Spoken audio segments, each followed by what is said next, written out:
Gamers and gentlefolk, hello and welcome back to the channel. I'm going to be your host for the evening, The Sound, and I am excited to be bringing Division C action to you from the Nexus Gaming series.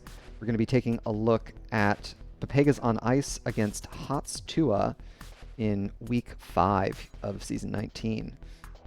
It's going to be a best-of-3 series, and I can tell you a little bit about our two teams. Pepegas on Ice have a new player this season, Muidar, but they've also had some of the same rostered players since all the way back in Season 14, so some old faces and some new. And on the other side of the battleground, HoTS Tuah is built primarily out of Tater Titans and the HoTS Chads rosters of old. Those two squads combined forces and are here for the action. Let's take a look at our division standings. Here we are. HoTS Tuah off to a pretty hot start with 12 points. Pepegas on Ice not doing too poorly themselves. They've got 7. So a domination here from Pepegas would bring them right up to 4th place, tied with Heavy Group Therapy. Could be a big opportunity to jump up in the standings for them. And looks like we've got a lobby. Let me find it again. There it is. Excellent. We can head over to our battleground selection here as our teams get all settled. We had Pepegas on Ice winning the coin toss and opting for map pick. They chose Cursed Hollow for Game 1. We're also never going to go to Battlefield of Eternity or Tomb of the Spider Queen because HoTS Tuah hates them, as well as Alterac Pass and Towers of Doom. So those are all of our picks and bans.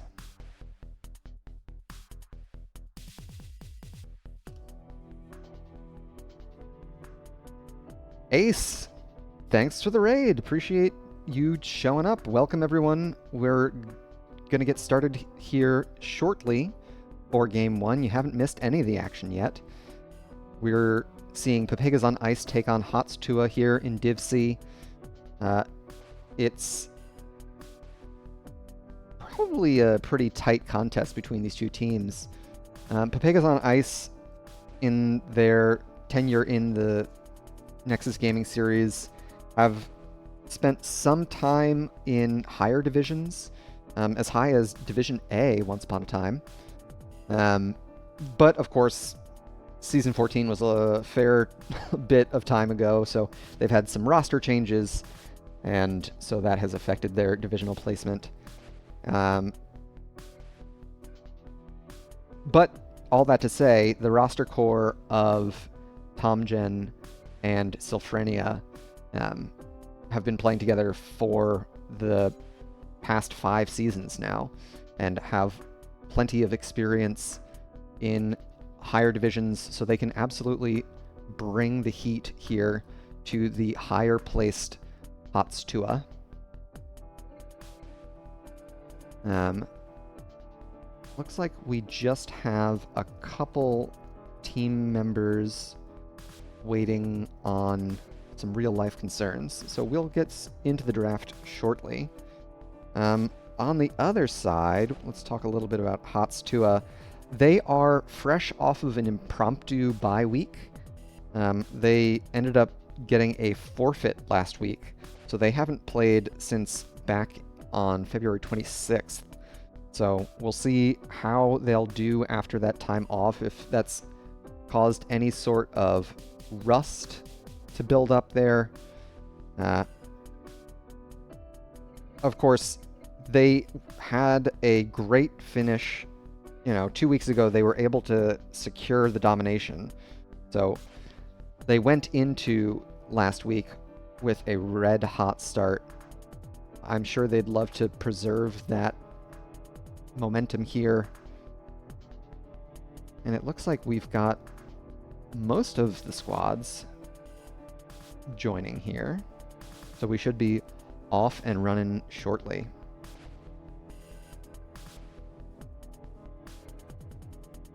Welcome to all of the raiders from both Calamancy and Ace's channels. Glad to have you supporting more NGS action as we get into the draft for Game 1 on Cursed Hollow.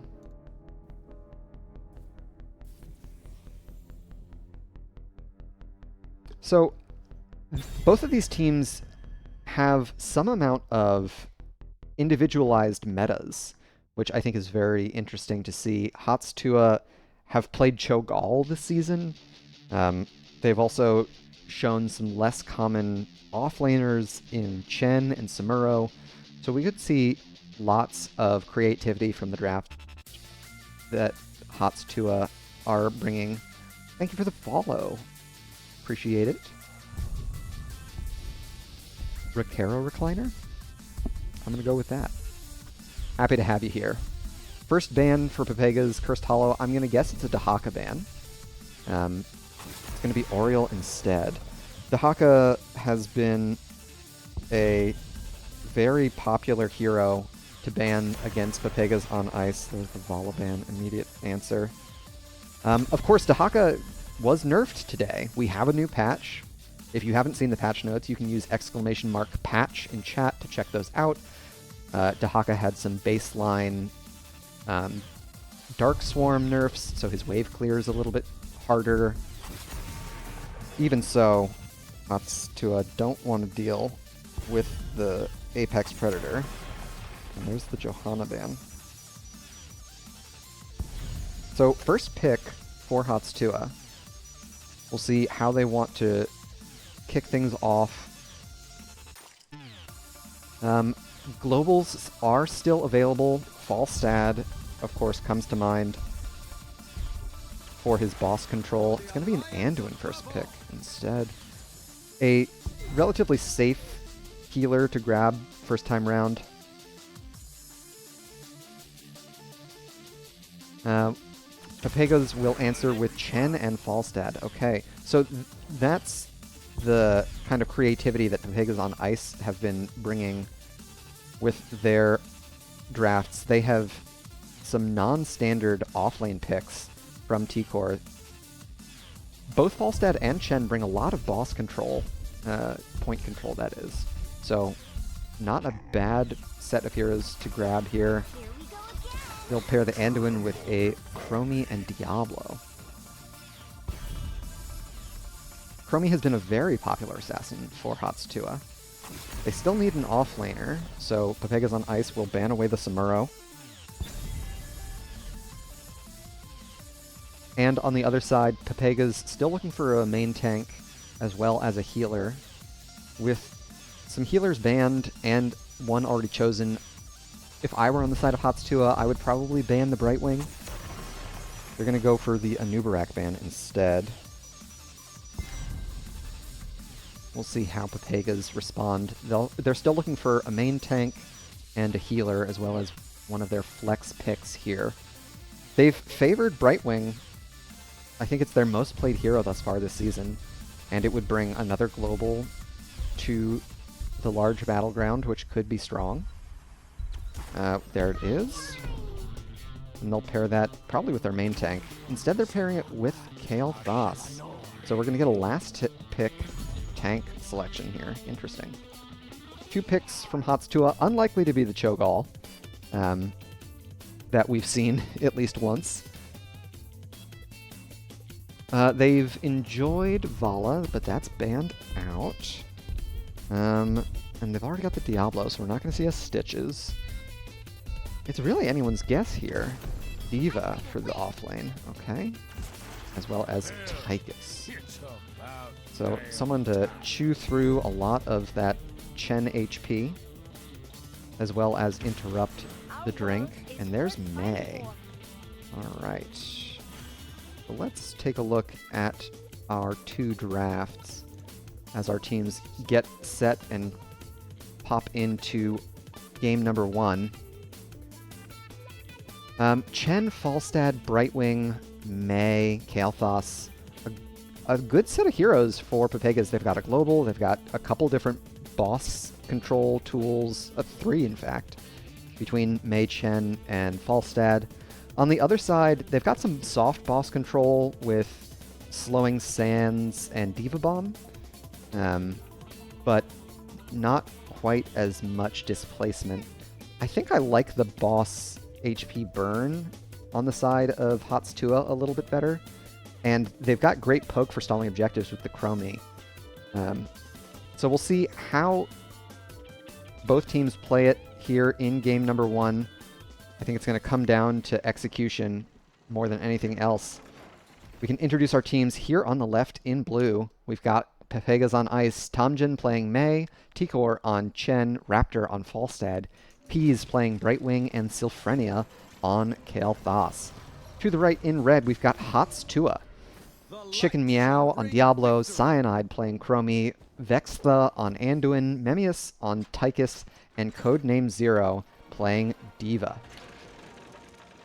So let's take a look at our level 1 talents as everybody gets into the mid lane for a little horse dancing, a bit of dressage.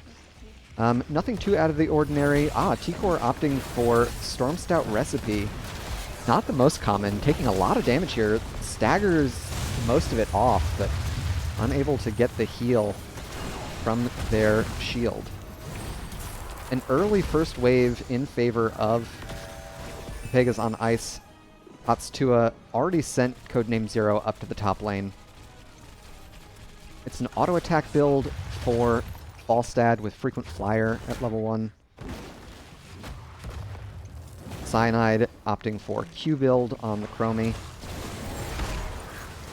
And with the first objective showing in top lane, I'd expect to see Raptor take over for Chen in bot lane after some of these mercenary camps start pushing out.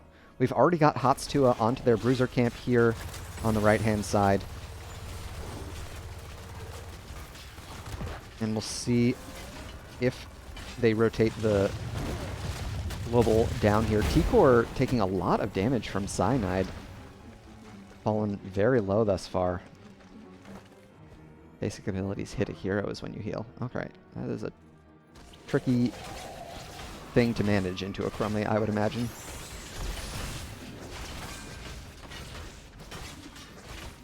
Raptor and Peas almost through on the bruiser camp here. Tuah having already finished theirs. It looks like they're not going to support this push in mid lane with Vextha and Memmius breaking off to take care of the siege camp as well. Codename Zero unattended here in top lane. It looks like Pepegas on ice a little bit more concerned about getting one of their DPS in range to push with their bruiser camp. We've got Falstad and Chen both down here. Cyanide falling low. Looks like they're going to make it out to safety. They've already used their tap. Oh, Tikor is going to fall. Didn't respect the long-range Chromie damage. First blood going over to Tuah. Checking in on mid lane. Tomjin and Sylphrenia have a decent push here. Vextha and Chicken Meow not the best at fending off this bruiser camp. So until Chromie shows up, they're going to get a little bit of siege done on the side of Pepegas on ice. Checking in on bot lane, Raptor positioned to fend off the siege camp. Memmius gonna try and keep it protected for as long as possible, most likely. That's a fair bit of damage going into them with the minigun. Checking here in mid lane, they find Vextha Tikor over the top with the flying kick. I think Chen is probably going to be able to chase this down. Absolutely. Deadly Strikes at level 4. Really increasing the amount of damage that the Chen brings to the table. Some decent stalls from HoTS thus far. Memmius looking for the grenade. They will get it thanks to their level 1 quarterback. And Codename Zero pops the Diva Bomb for a little bit of zoning. On the bot side, T-Core and Raptor pressuring Cyanide once again. Level 7's just around the corner, and a little bit earlier for Pepegas on ice. Chicken Meow gets another interrupt here onto Tomjin.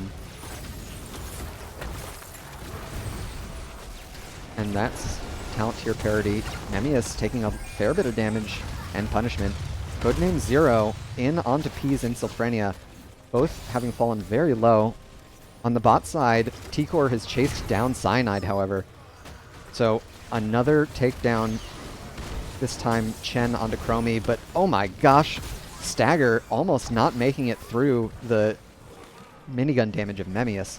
Sylphrenia almost gets the channel, but once again, quarterback from Memmius on the Tychus interrupts. Huge shadow charge onto Raptor. They still have the barrel roll. They're able to get out to safety. T-Core threatening on the backside here once again, but Memmius able to escape with the dash. Another shadow charge onto Tomjin. And Memmius eats the gravity lapse. They're falling very low. A great set of bombs. 2 takedowns, 2.5. With Codename Zero's mech going down, and amazing body blocks coming from Pepegas on ice. Huge plays. They are most certainly going to secure this first channel on the tribute there. Very well done. The living bomb damage ended up being a bit too much for them to handle. Oh, and there's a loop onto Raptor. I don't know that they make it out. Yeah, it's not going to be any good. Cyanide picking up another takedown for HoTS Tuah. The Chromie definitely putting in a lot of work here in the early going.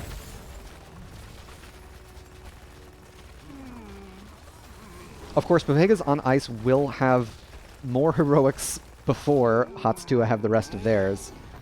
Cyanide having that early one thanks to her trait. Tomjin, Sylphrenia, and Peas both are all three getting a lot of damage onto this top fort. Next objective is spawning in top once again. So Raptor in bot lane in a good position. We see the barrel from T-Core. They're alone, so that was perhaps a bit ambitious. They might have bitten off a little more than they can chew here. They're going to make it through to safety, and that's heroics on both sides. So we saw the barrel. We've also got Ice Wall, Gust, Blink Heal, and of course the Phoenix, which we just saw. And on the other side, it's Lightning Breath, Loop, which we saw a little bit earlier, Light Bomb, Commandeer Odin, and whatever the rockets are called, Micro Missiles. A decent amount of poke for Codename Zero. Raptor still stuck in the bot lane. That's 2 taken out. Tomjin's so low, and they will fall to the Diva. Icewall catches the Diablo, but it doesn't interrupt the breath. T-Core now in the middle of all 4 of HoTS Tuah. They'll be able to get out with another barrel. Wandering Keg, an excellent escape tool. And that's going to be the channel for HoTS Tuah. They almost took out this top fort a little bit before the objective. And Memmius wants to respond in kind with a little bit of push of their own, popping the Commandeer Odin. It's a 4-hero commitment to the top lane for HoTS Tuah, getting a decent amount of damage here. Memmius draws the fort aggro, however. T-Core able to live until Peas gets the phase shift, but they haven't responded with any of their range damage, instead opting to take this boss in bot. So Pepegas on ice doing a little bit of a trade down, if I imagine. That was the first leash on boss. Raptor is positioned for the Gust if need be. And they'll make it out without too much trouble. We'll see if they play to contest this tribute. It's an advantageous spawn for the red team. Tomjin falling very low. It's a lot of minigun damage. Codename Zero does not have mech available. And there's going to be the Ice Wall caught with the Flame Strike. Boss stun narrowly misses. Codename Zero in full retreat. There's the Leap of Faith onto Chicken Meow. Boss still very healthy. HoTS managed to get the objective channel, and they weather the storm just fine. So in the end, Pepegas on Ice trading a full fort in top lane for a fort front wall here in bot. Raptor commits the fly. Looks like they're going to want to attempt to take out this fort. They'll finish it off. So they still have a fort to their name. Already up to 20 stacks on their level 1 frequent flyer. Sylphrenia almost done with Mana Addict at level 1 as well. HoTS could choose to skip this objective if they want. Memius gets the keg, but the Gravity Lapse does not connect. Tomjin catches 2. Codename Zero interrupting Peas there with the triple tap. I don't think that's what it's called. Pew pew pew. Which means that they didn't pick any of the defensive level 13s. Peas and Raptor in tricky spot, and there we have a quick pause. So we'll take a look at that and see what's going on. Looks like we're just experiencing a little bit of lag.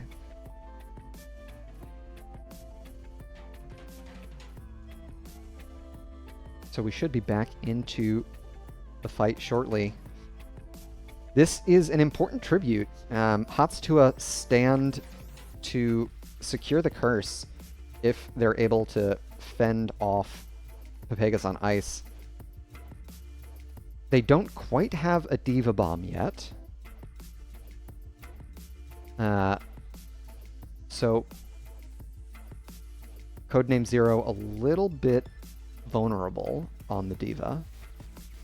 Both the Brightwing and Tychus down to about 50% HP. So is the Chromie, in fact.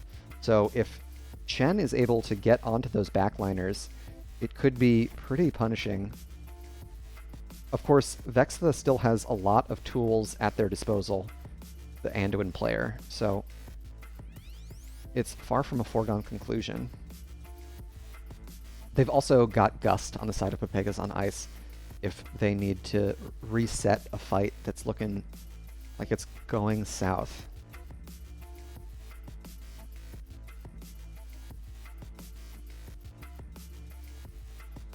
I hope the sound has fun. Thank you, Boomer. Appreciate it. We are having fun. It's a fun game 1 here. And both of the teams are playing the map pretty well, getting split push value when they can. We've got attention being paid to all of the mercenary camps, which is definitely something you love to see, that on-point macro play. And be sure to cheer on either team, both teams, in fact. Whoever you think between these two is going to take it here in Game 1 or for the whole series. It's always fun when you're a player and get to go back to the VOD and see people get hype for your good plays. So let them know in chat. Don't be shy. Hopefully, someone will be able to fax the player some RAM to fix this lag, and we should be good to go here shortly. Oh, it looks like the fax did go through. Excellent. Oh no. And now we've got a disconnect. This is not great. Thanks for sticking with us while we sort all this stuff out. Seems like we're dropping players left and right. Kind of unlucky. That would be a shame if they had to remake after 10 minutes. Time will tell. This, of course, isn't the last of the games this evening. After our series is done, I should be able to raid us over to another NGS stream just to keep things active. And after those DCs, it looks like we've got a little bit more technical issues plaguing both of our teams.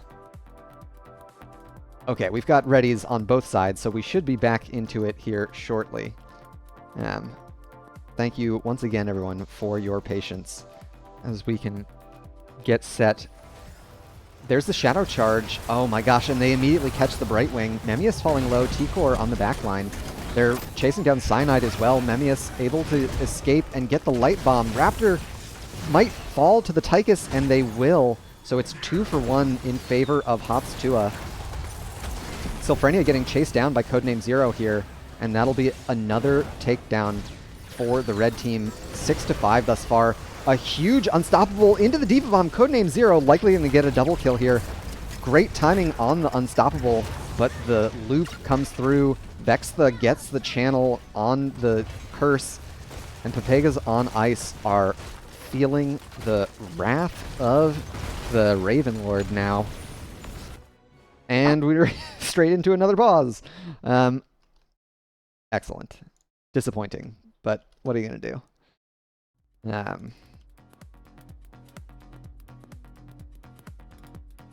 It looks like we're having issues with most people's experience of the game. Lots of folks dealing with lag issues. So it might be a server-side issue rather than any of the client sides. That would be a bummer.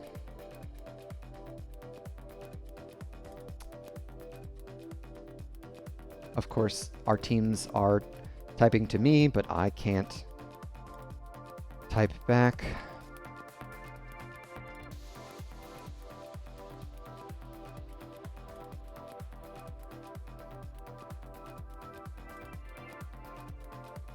Unlucky.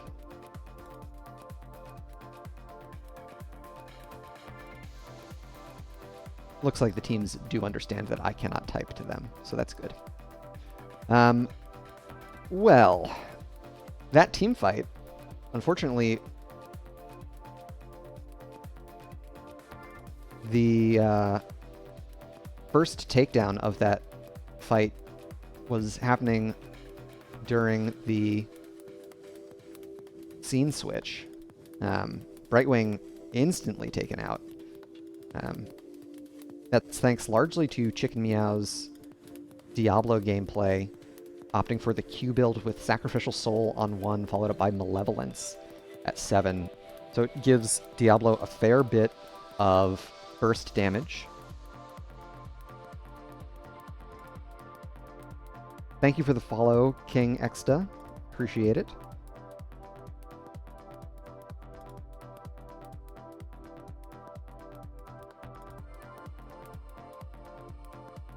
So yeah, the takedown on Brightwing right off the bat meant that Pepegas on ice were on the back foot getting into that team fight. Looks like we are experiencing some pretty serious connection issues, with one of our teams having to restart their modem. And it looks like we've got the pause timer started by our teams here. Fair enough. Of course, it's not the worst thing. Pepegas on ice are eating a curse, but their top lane siege camp is up to the keep wall on HoTS Tuah's top lane. Of course, HoTS Tuah also has their bot siege camp active as well during the curse. That's a pretty potent push, which means that they can commit most of their members here to mid lane.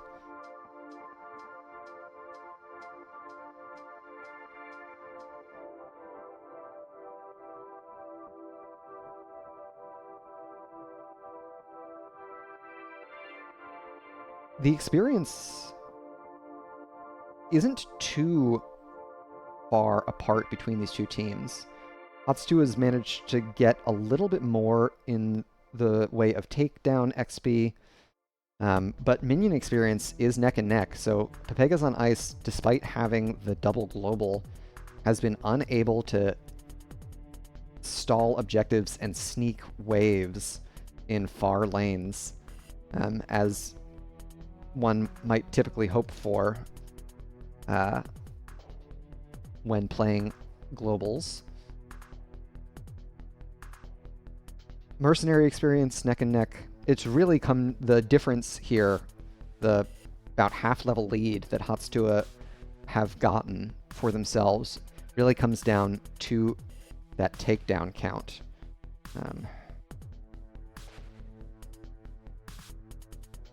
7 to 5.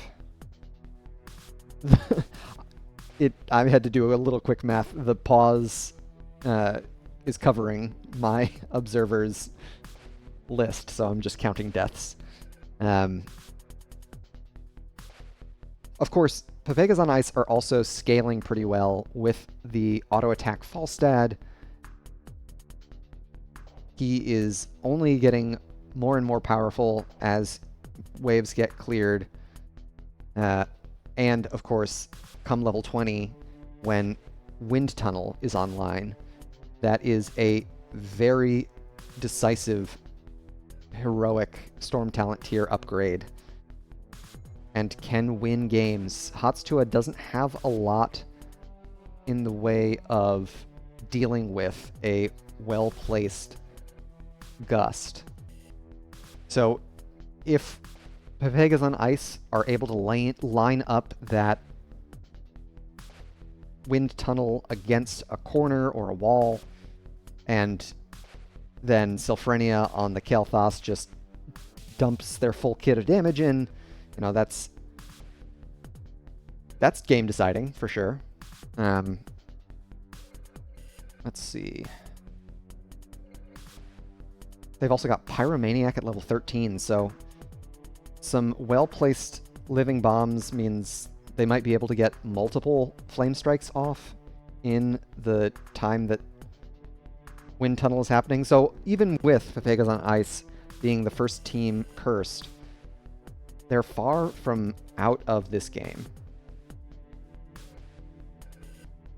HoTS doesn't have as much in the way of scaling. Diablo, of course, scales pretty well with his massive health pool into the late game, and it looks like Chicken Meow is going to opt for a full Q build, augmenting Shadow Charge at level 13 with Devastating Charge. So once they get that quest complete, that's only going to increase the burst damage available to HoTS. They've been doing really well with Memmius on Tychus and Cyanide on Chromie.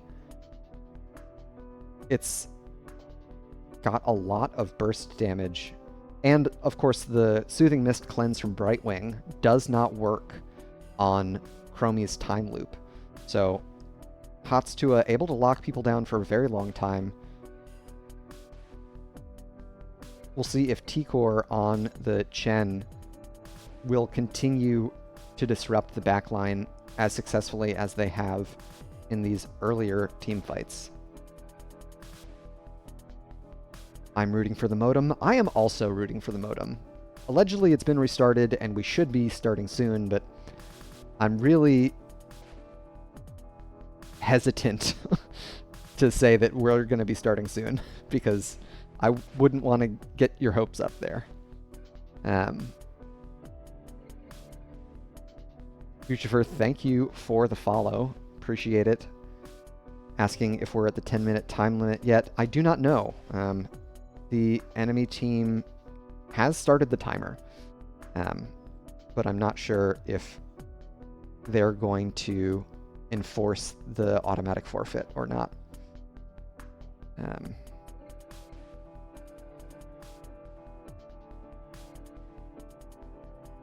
Desynced will play with AI. Okay, then it looks like we're going to get back into it.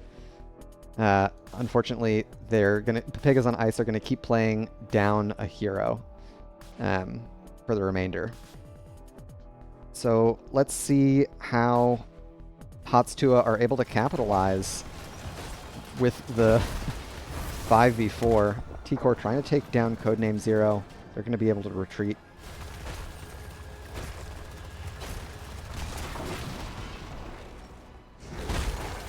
And it looks like it's the Brightwing who disconnected and has not been able to sync back.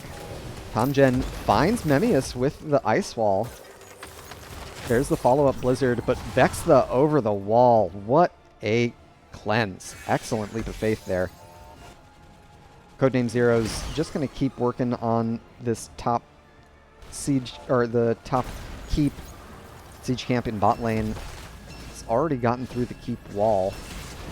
Sylphrenia finishing off their level 1. And after the first curse, Tuah up a fair bit on experience. We can see that's thanks to their structure XP lead, and soon their passive experience lead is going to continue to climb as they get through this boss. They're up to level 16 talent tier. Chromie got hers a little early, opting for Quantum Overdrive. There's Overpower for Chicken Meow, getting the Shadow Charge reset when using Overpower. Pairing that with Malevolence at level 7, further increasing the burst damage available to Diablo. Pepegas on Ice are able to get their Bruiser camp rolling. Tuah choosing not to push with their boss in top lane, instead sending Codename Zero on the D.Va up to clear through, pick up that experience while they try and put additional pressure here onto mid lane. Memmius opting for sizzling attacks at 16. So Tuah really doubling down on that single target blow up style with additional % damage on Tychus's auto attacks. T-Core chasing down Codename Zero here. I believe there's no chance. I mean, Codename Zero could get a mech here. T-Core interrupts it! Huge! I'm all about this 1v1. Oh no! They don't get the second interrupt. And we showed up in time just to see Memmius taken out. Chicken Meow booped back in. They'll get some shielding from the light bomb, but it won't be enough. 2 takedowns for Pepegas on Ice. And that'll even up the talent tier. Right wing phase shifting in. So Pepegas on Ice faring relatively well in spite of being down a player, with Brightwing still playing as a bot.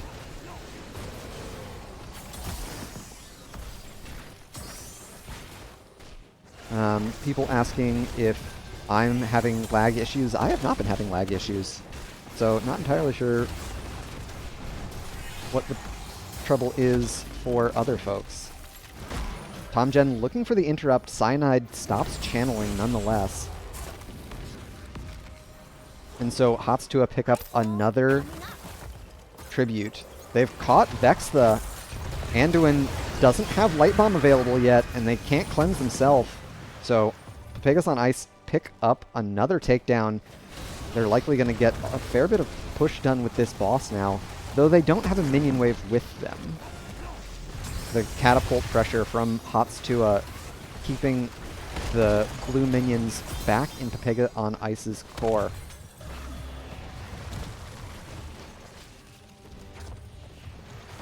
Even so, 4-hero commitment from Pepegas on Ice. They want to get as much push done as they can, trying to take advantage of this siege opportunity they've got. Boss is going to run out here, and they don't have any minions. Chicken Meow does not pull the trigger, but the loop comes out onto Sylphrenia.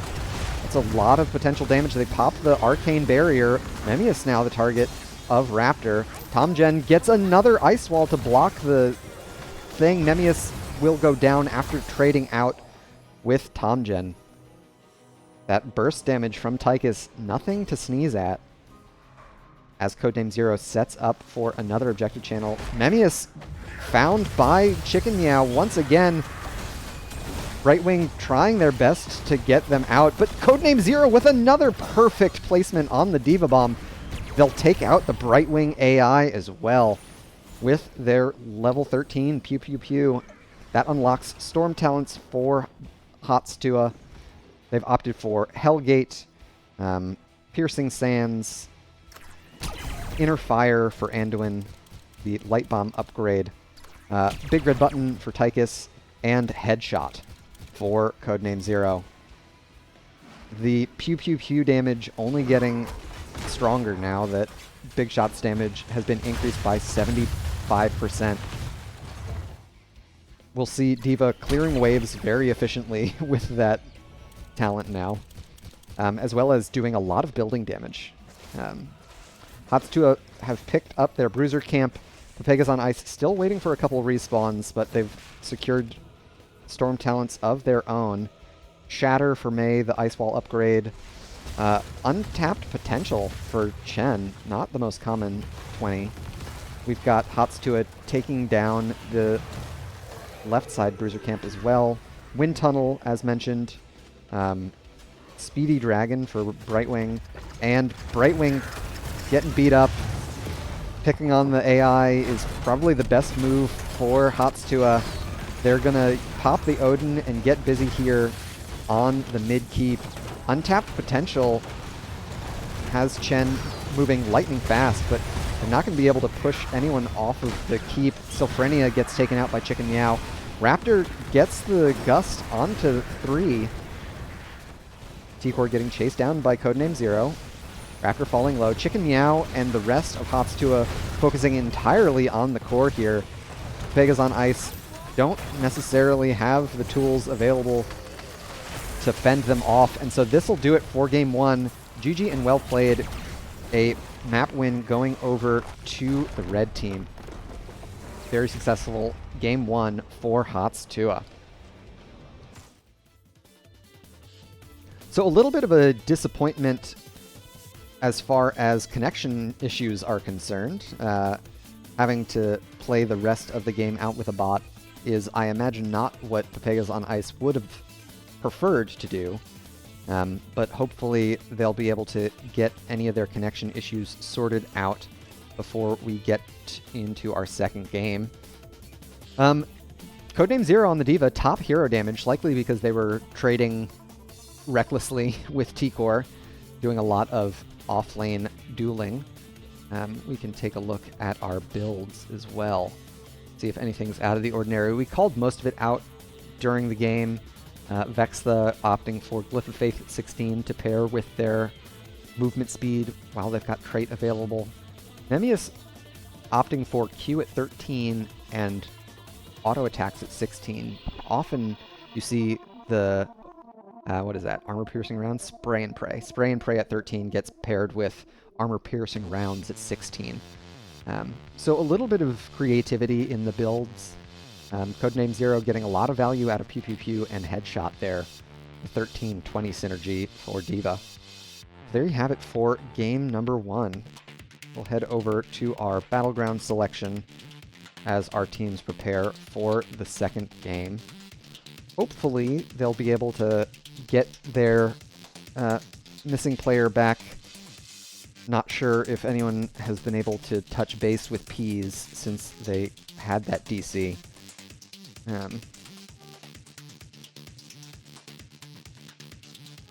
Anyone who tuned in midway through game 1 or midway through the pause that would never end for game 1, it's a pleasure to have you here. We're seeing Pepegas on ice take on HoTS.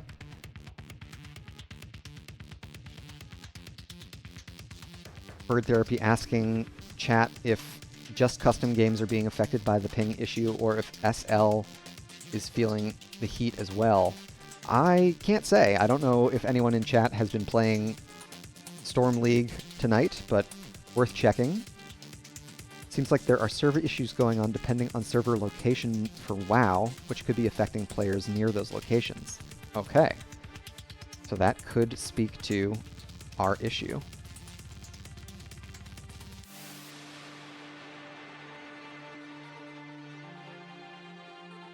Never great to have games getting decided by server trouble. And Pepegas on ice definitely want to secure this win. A win here would bring them a little bit further up in the standings. As mentioned, they are currently sitting... Well, we can go check out the standings. They're currently sitting in 6th place with 7 points.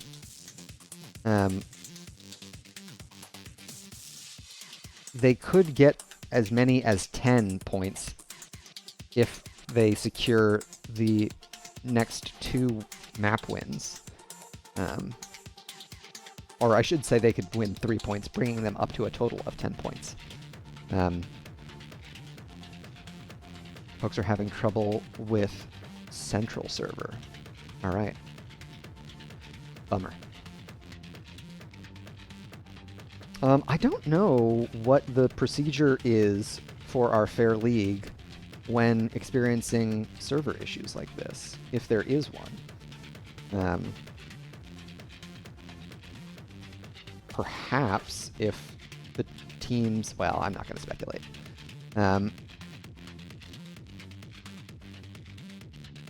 Game too popular after this massive patch. I like that interpretation, Ace. That's got to be it. Once again, if you didn't catch it and you haven't heard, we did receive a patch earlier today. You can use !patch in chat to check out the latest patch notes.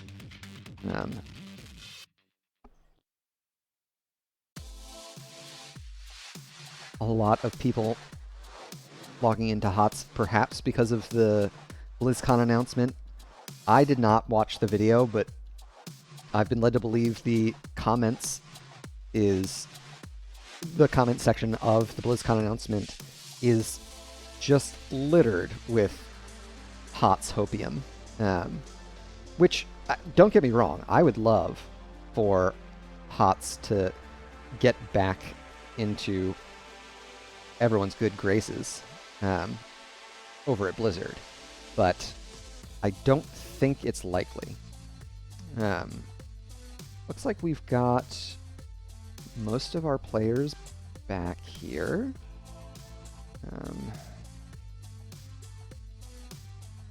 So we very well could be off and running shortly.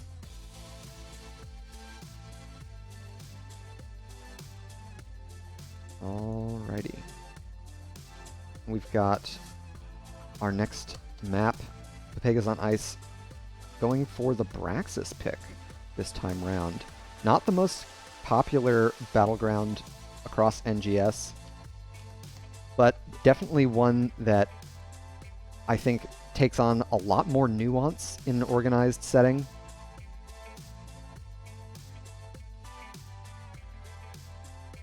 The more traditional, everybody on your team except the offlaner stays bot all game, and you fight to the death in top and bot until something happens. That has never excited me. But when you get heroes like Falstad or Genji, sometimes Medivh, those rotations from top to bot become a lot more threatening. And that is kind of the big benefit that we have in an organized setting like this. Let's see how HoTS Tuah want to change up their draft strategy, if at all. Last game we saw bans on Oriole and Dahaka. Looks like Junkrat is going to be their target this time round.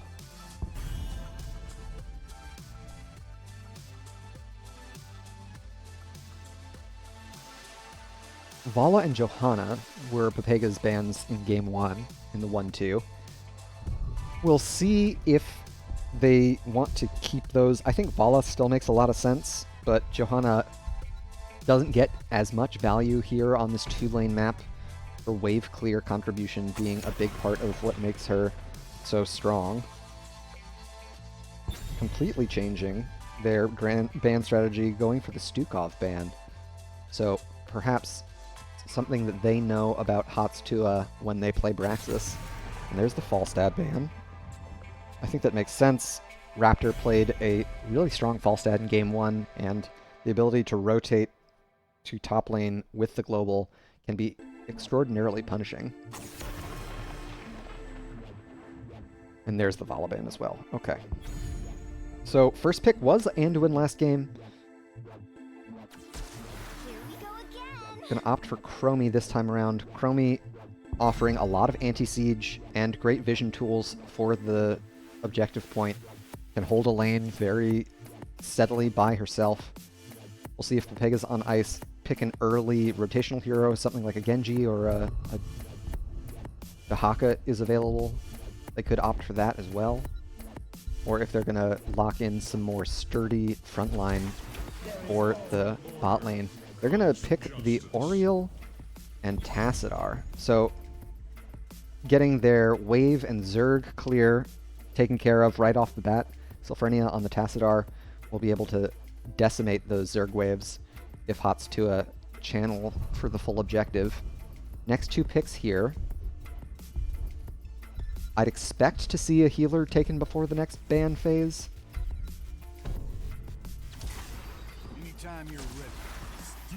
Okay, Stitch's Rainer instead. Stitches has been a popular choice for HoTS Tuah thus far this season. And displacement is a strong mechanic here on Pepegas, on Braxis holdout. So Pepegas on ice are going to have to be mindful of that, especially with the Chromie vision that Chicken Meow can kind of cheat with, as we see them ban out the Anduin. Next ban here for HoTS Tuah, I'd expect to see a tank ban, unless they're worried about a specific offlaner, perhaps a Chen ban. Gonna go with the Anub ban once again, keeping it from their Game 1 draft strategy as well. T-Core, okay, there's the Thrall, and Muradin, okay. I believe T-Core has only been playing off lane for Pepegas on ice, so this could be a bot lane Thrall. Last two picks here for Codename Zero and Vex, the healer and offlaner, to round out the composition. And Codename Zero sticking with the D.Va. Not known in my mind for holding points particularly well, but that's just because I don't know anything about D.Va and never pick her. So she could very well excel here.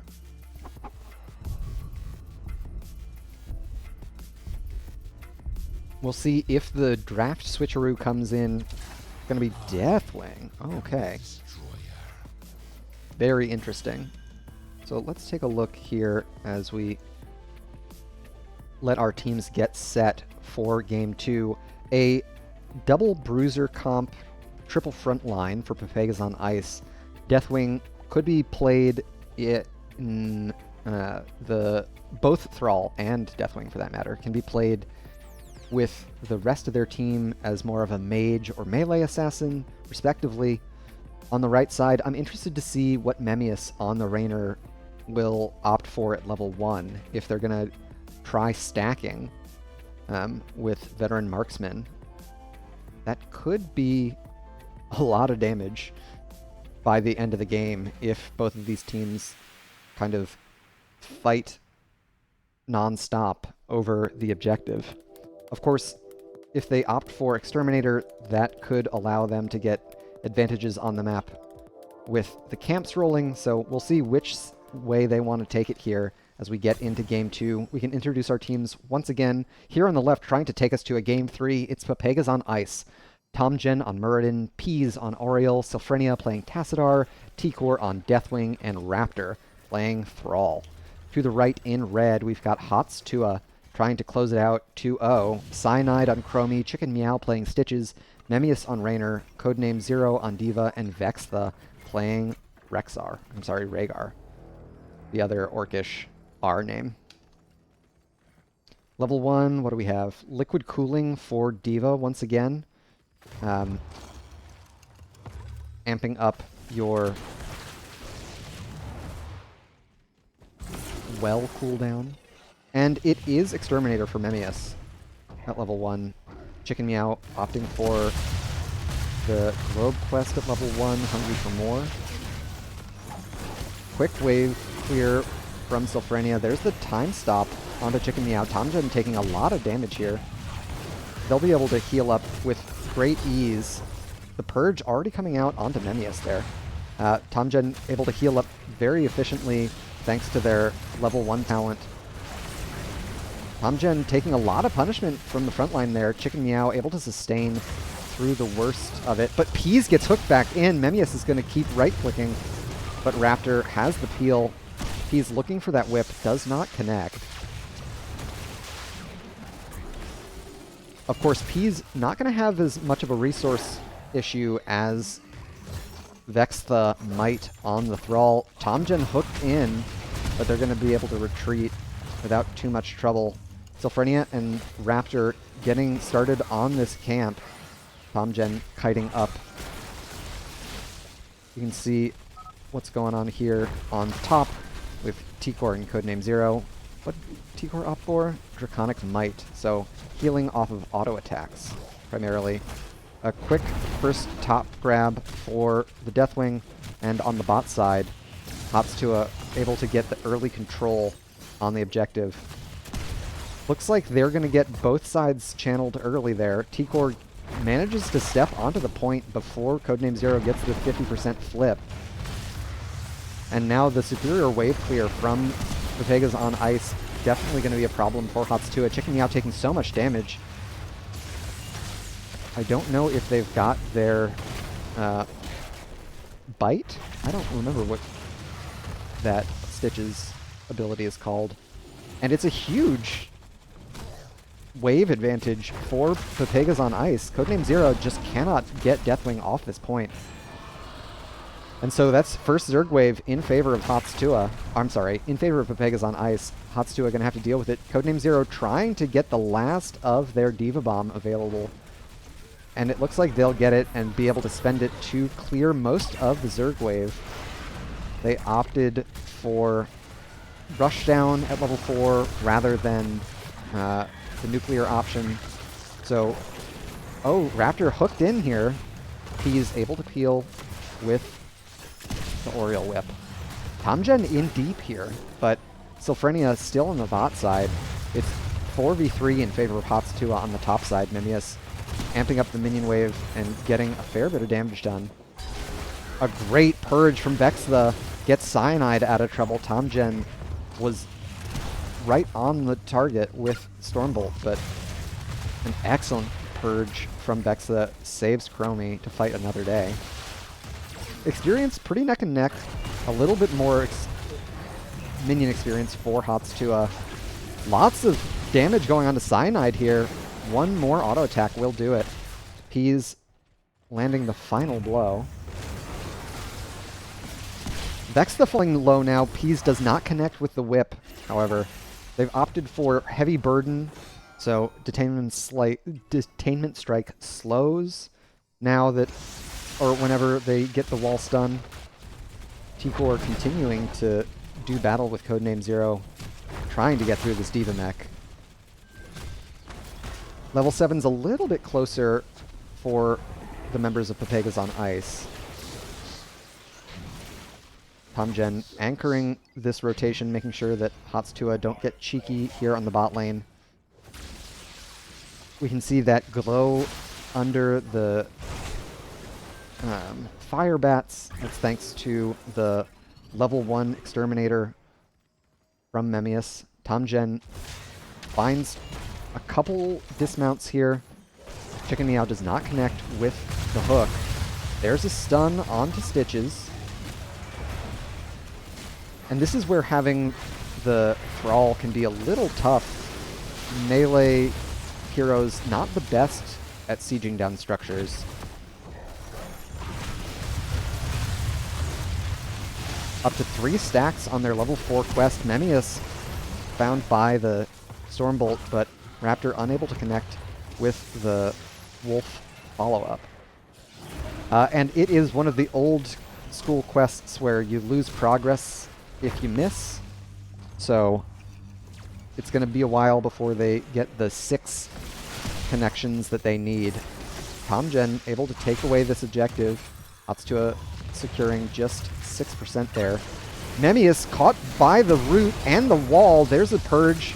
TomGen trying to hop over the wall to connect one more Stormbolt. They've got Skullcracker at level 7, so they've got a little bit more CC there from those consecutive auto attacks as well. Raptor gets the root, but now they're in a tough spot. Looks like Deathwing had to fly to get a little bit more HP. And so Codename Zero has free reign in bot lane. T-Core lands here in top lane. Chicken Meow falling low. There's the Detainment Strike. They get the bite. Is there a Force Wall available? There is not. So 5v4, Pepegas on Ice take the top objective, but that's giving Codename Zero a lot of opportunity to push down here. We saw those meteors landing from the level 7 Firestorm on Deathwing. Chromie has opted for Loop once again. TomGen leaps in. They're split on the engagement. Front line going onto the Chromie with the assassins focusing more on the Stitches. That hook will do it. First takedown that Tuah has managed to secure. T-Core snags the bot lane objective, trying to slow any sort of progress there. Losing the Tassadar is really punishing for Pepegas on Ice. That's Storm Talents for the rest of Tuah. We've got Gorge, Hyperion, Rockets for Codename Zero. There's the Fear in, followed up by the Root. Percent damage onto the Diva mech, but they're able to pop the Liquid Cooling and get out to safety, as well as Ancestral Healing micro missiles. And then on the other side, we've got Crystal Aegis, Black Hole, Bellowing Roar, which we saw down in bot, Sundering, and Avatar. So Thrall making the rotation in. If the rotation doesn't get scouted, Memius could be in a lot of trouble with the flanking Sunder. Root onto 2. Raptor falling low, however. Peas got caught by the Gorge, but they're able to make it out alive. Raptor very low here. The Ancestral lands onto Stitches. Memius chasing in for the attempted takedown, but another hook lands onto Thrall. They will fall. TomGen gets the leap out. All the while in bot lane, we've got T-Core battling it out with Codename Zero. Deathwing able to fend Diva off as best they can. Experience slightly in favor of Tuah thanks to their takedown advantage. He's having a lot of trouble getting their HP back. And Codename Zero flips the bot point. So with Deathwing flying once again, Pepegas on Ice could be looking for another 5v4 here. There's the land from T-Core, but it's surely going to be a full objective channel in favor of Tuah. We'll see if they can get any advantage while they've got a power play in top lane. But Diva not even bothering to make the rotation, instead busying herself with the Bruiser camp here, or the Siege camp here in bot lane. They'll use the Diva Bomb to clear out the meager Zerg wave from Pepegas on Ice. Sulfrenia doesn't feel safe enough to step up to get damage onto these Guardians. Chicken Meow looking for the hook. T-Core gonna spend the Cataclysm there. Crystal Aegis prevents the time loop. Hook does not connect. Level 13's just around the corner for Tuah. It's a big power spike for Chicken Meow on the Stitches with the hook range increase. Thrall able to take out the mech on Codename Zero, but Codename Zero gets away with the baby Diva, or the pilot Diva if you prefer. And there's Fishing Hook online here and there at 13 for Chromie. Not what I'm accustomed to seeing. Memmius already onto the next camp, exactly where you want your Exterminator Rainer to be. We've also got Line 'em Up for Memmius, so a little bit of cooldown reduction. Actually, I think it's a lot of cooldown reduction on the Q penetrating round whenever you landed on multiple targets. Sylphrenia is still in top lane on the Tassadar, so it's only melee damage available to Pepegas on ice in this 4v4. Tamjen getting chased off here a little bit. A full 5-hero commitment. Tuah positioning very carefully. They get the Hook Gorge. I don't know if Tamjen has the leap out. They do, and Vextha gets caught, as does the Chromie. Both going down here. The Dragon's Breath, Wicked Inferno from T-Core doing a lot of damage. Tamjen trying to finish off this push, get through the fort front wall as best they can. Once again, their only range damage is Sylphrenia, so it's difficult for them to get a lot of structure damage quickly. Brawl finishes off the level 4 quest. It's a lot of cooldown reduction. Raptor hits the Crystal Aegis. Means they drop aggro, but Sylphrenia is the one to grab it. They commit the Shadow Walk to escape to safety. Peas, with an excellent detainment strike, gets the takedown onto Memmius. Once again, Codename Zero, left to their own devices in top lane, has been happy as a clam, just pushing away, already through the top keep wall, and they'll skedaddle. The battle in bot lane continues. Raptor finds Chicken Meow with another root. There's the Ancestral Wrath. A great Ancestral healing from Vextha, but I don't think they're going to be able to get the Gorge target behind where they want. Peas looped, but they're able to sidestep the worst of the Dragon's Breath. So a kind of avalanche of takedowns in favor of Pepegas on ice here. They're going to take advantage of it and get started on boss. They don't have Bellowing Roar available, so they don't have any sort of hard boss control. Codename Zero has scouted out this boss attempt. Tamjen found in the bush there. Diva Bomb sent out. It's going to zone Pepegas on ice a little bit. There's the Sundering. Codename Zero boosts back in. They're on the point contesting, but they get whipped away by Peas, and now they're likely to fall. One more root, perhaps, but a great helping hand from Chicken Meow. Tamjen chasing after, lands the Stormbolt, but doesn't find Diva. Stitches has the Gorge in the next 2 seconds, but they're able to walk away on the side of Pepegas on ice. That's level 16 in their hands. Tuah just around the corner from the same talent tier. The fight continues as Boss gets busy in top lane. Level 16 Alpha Wolf for Raptor increases the pressure they've got on the front line. Chicken Meow getting the Thrall in the Gorge. They also have opted for Meat Hook and Serrated Edge at 13 and 7 respectively. So I'm pretty sure those both offer cooldown reduction. Yeah. So more hooks more often. Codename Zero is going to be able to sneak down to the bot lane and mech back up. But T-Core wants to keep this point controlled. Chicken Meow rotating in. T-Core's just going to give the point, which is fine. Pepegas on ice getting advantage in the top lane once again, stealing away that siege camp. Sylphrenia caught in the time trap here. Commits the Shadow Walk. Gorge available in the next 10 seconds. So playing on this side of the battleground a little bit sketchy for Pepegas on ice. They're instead just going to back up and try and get the gank onto Diva. Tamjen's still mounted up. They get the far jump with Dwarf Launch.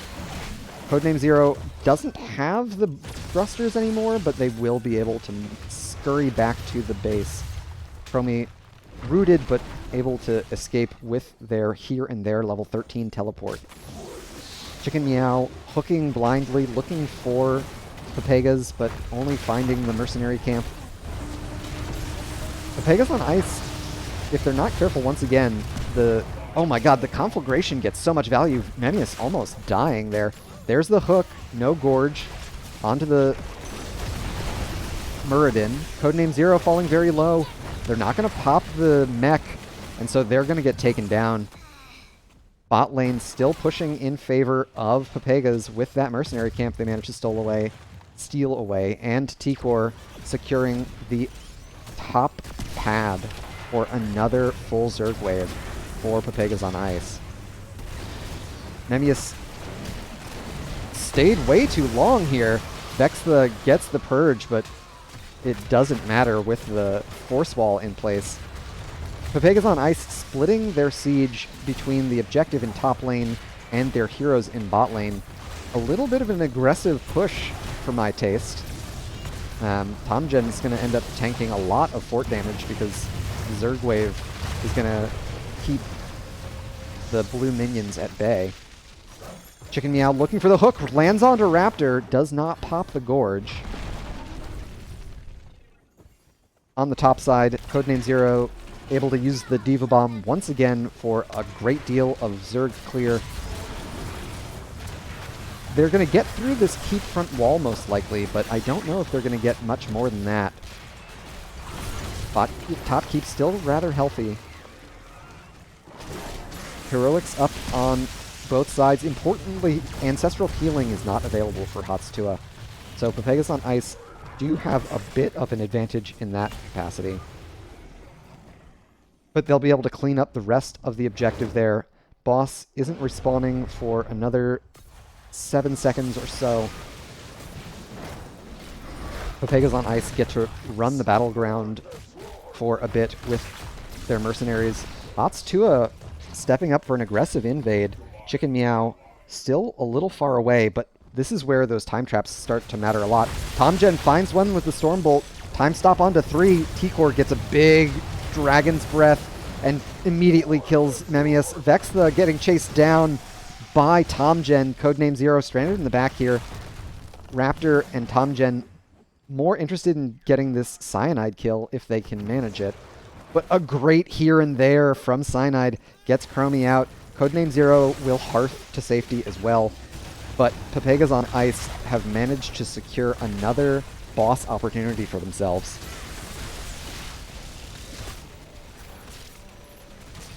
Top lane, nothing came of the Bruiser camp other than a bit of homework for Tuah to attend to. We've got level 18 for Chromie, completing the Q build with Piercing Sands. Chicken Meow finds the Fire Bat with the hook. Tomgen jumps in, doesn't connect with the Stormbolt, however. Chicken Meow avoids the slows, but oh no, the Force Wall! Sylphrenia absolutely deadly with these Force Walls. P is also doing a fantastic job with the containment strikes thus far, and so now we've got a healthy boss and a Storm Talent tier advantage pushing into this top keep. Pepegas on ice likely looking to end the game here.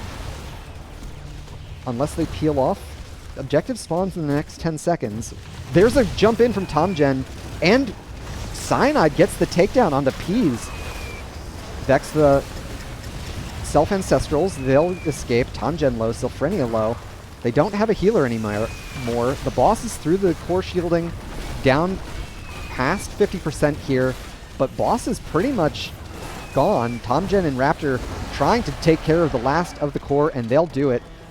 A lightning fast change of pace in favor of Pepegas on ice secures them a win in game 2.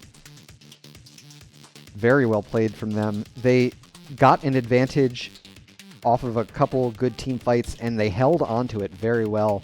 Definitely taking advantage of their battleground selection there and showing how snowbally Braxis can start to feel. Let's take a look at our post-game stats here. Tassadar, top damage. I'm actually surprised that Thrall wasn't higher than the Deathwing, truth told, after Alpha Wolf came online at level 16. Of course, the takedown count, 11-3, kind of tells the story. Once Pepegas on ice started the steamroll, they were able to continue staggering those takedowns. That bot siege camp invade from Tuah proved very costly for them.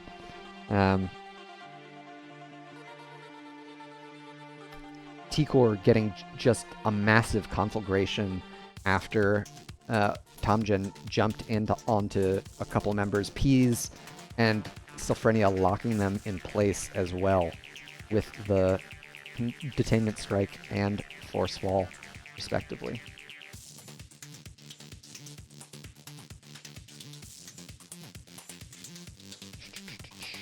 Alright, let's head over to our battleground selection to see where we're headed for game number 3.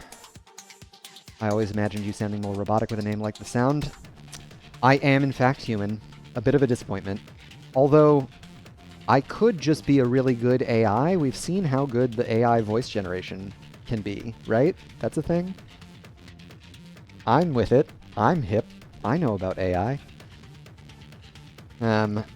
So, it looks like we're going to get 3 map picks in a row for Pepegas on ice.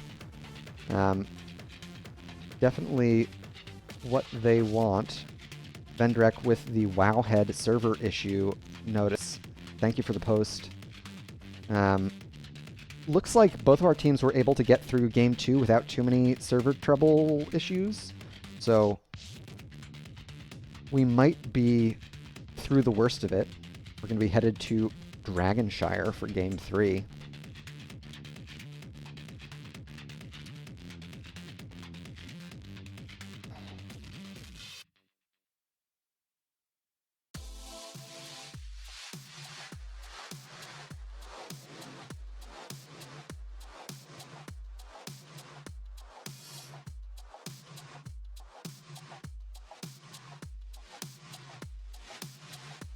Sorry, everyone. I'm back. Hopes dashed about the robot. I'm sorry. I can't even do a good robot impersonation for you. It's not in my repertoire. And I'm interested in the North American server issue news, but I'm not going to bother checking on that now. Feel free to summarize it for us if anyone feels like giving us a TLDR. Looks like we've got most players in the lobby, so I expect we'll see readies shortly.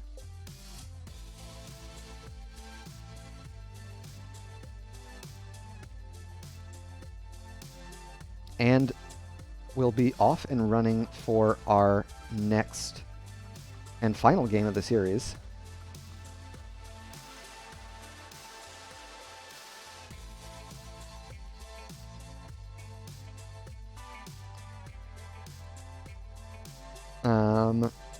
Just have to get the first pick and stuff all sorted out.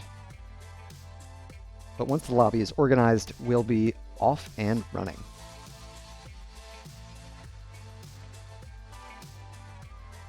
You can tell this is large language model generated by the vocabulary and the prosody. Rough, dude. Really rough. My team captain completely... I'm catching strays out here. All right. We should be starting soon.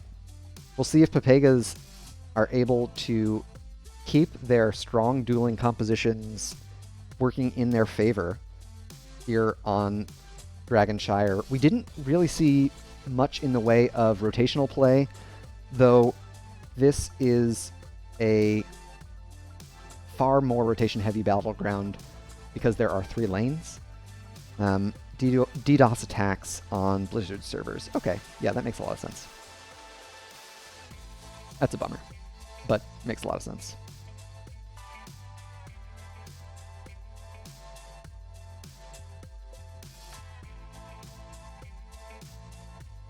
I like the talent knowledge that only an AI would have.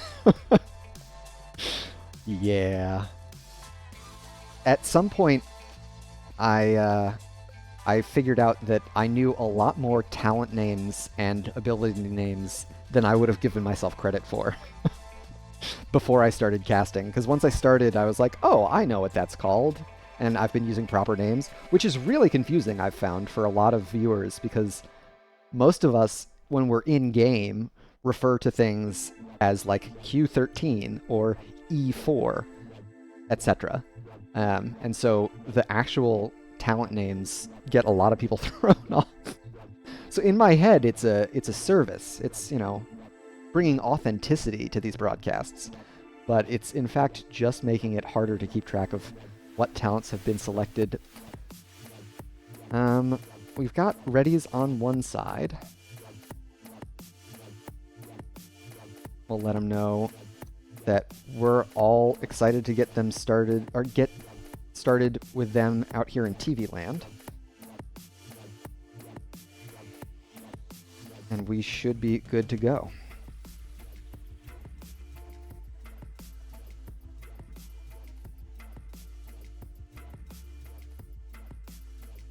So let's get into our final draft of the series.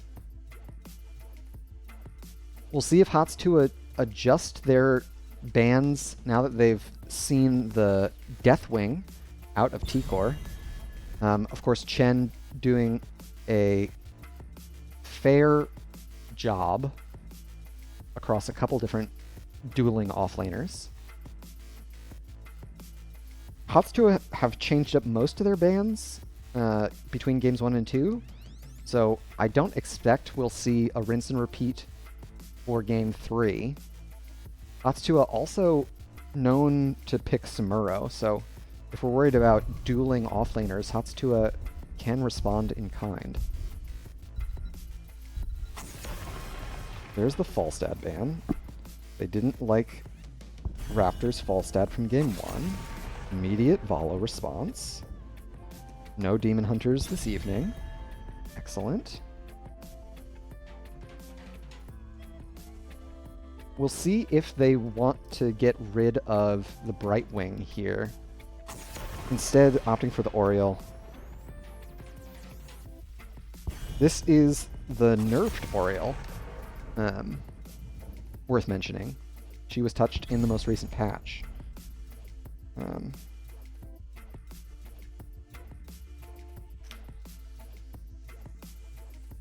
Which, once again, you can find with !patch. So first pick here for HoTS. It's been Anduin, it's been Chromie. It can't be Chromie this time.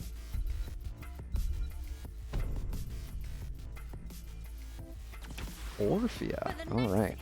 So a new look here in game 3 for Cyanide. We'll see how Pepegas on Ice want to respond. Anubarak is available. It's been banned in the second rotation every time. They're going to opt for the Thrall Anduin combo. So a little bit of a deny pick. There's the Samuro, as we thought we might see.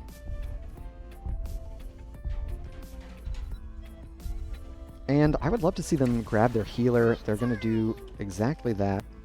They'll snap up the Fairy Dragon this time round. So Pepegas on Ice likely not going to get their hands on Anubarak.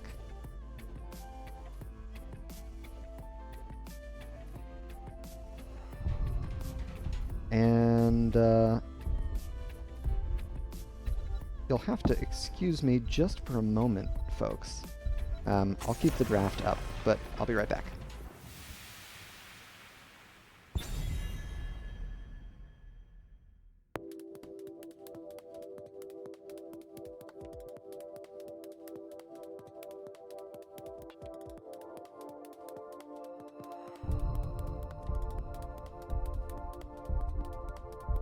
Sorry about that, friends. I missed a Johanna ban.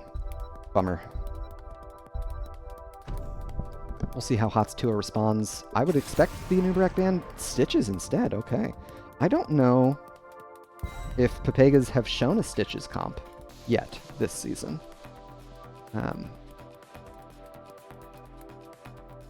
So that's very interesting. This is the first time Pepegas have access to a Nubarak, probably one of his better battlegrounds as well. Sylphrenia still has their choice of Kael'thas or Tassadar. Gonna go with the Murden instead, paired with the Tassadar. And Tamjen looked very strong in the Dwarf last game, so they bring a lot of the same benefits that a Nubarak does as far as being able to cross terrain with a stun. Last two picks here for Tuah. They need a tank and one more flex pick.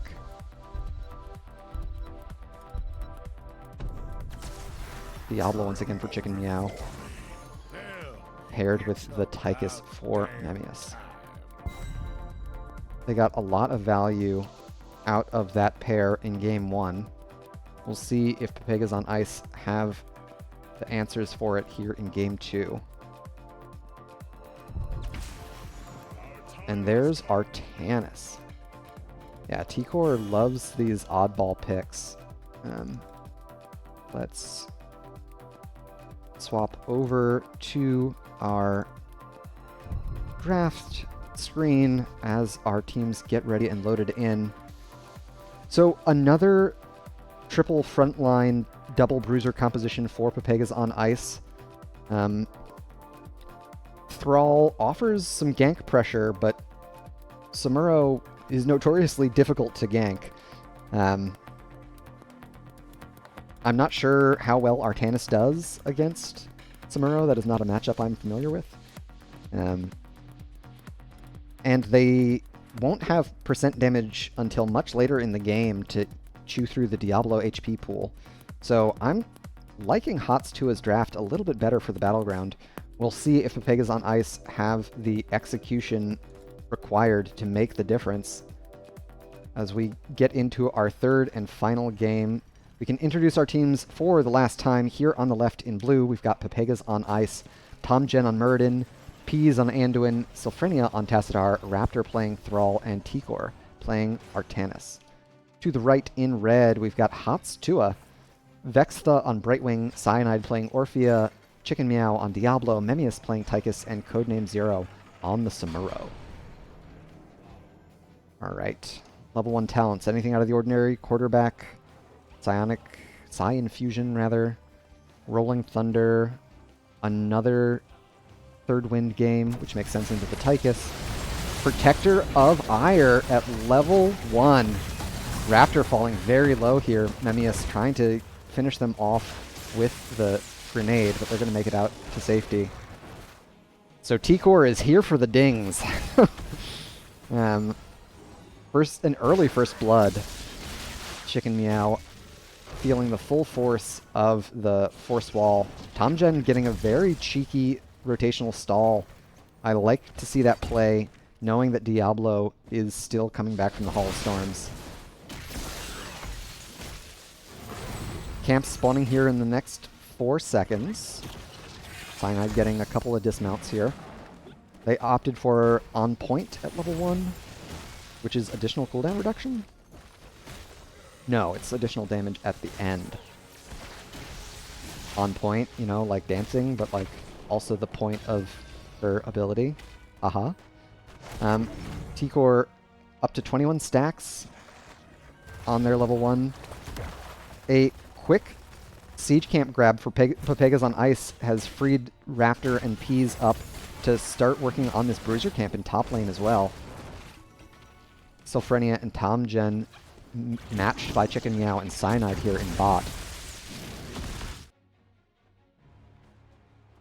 And both teams tending to their top lane, with Memmius and Vextha getting through their right side bruiser camp as well. It is kind of painful to watch Thrall, Anduin, and right-wing Tychus doing the camps, but that's fine. They'll both finish about the same time. Level 4s on both sides. Codename Zero doing a decent job avoiding T-Core's auto attacks. Cyanide draws the phase shift. Codename Zero was able to wrest control of the top shrine. So they'll have double channel here with Vexa securing the bot shrine. Chicken Meow alone in mid, covered by Tomjin and Raptor. On the bot side, Peas, taken out by Cyanide and Memmius. They both get the chase down. Tomjin does not land the Stormbolt. Raptor does get the Wolf. Cyanide finds Tomjin in the rotation there. Continuing on this Q build for Orphea with Allegrissimo.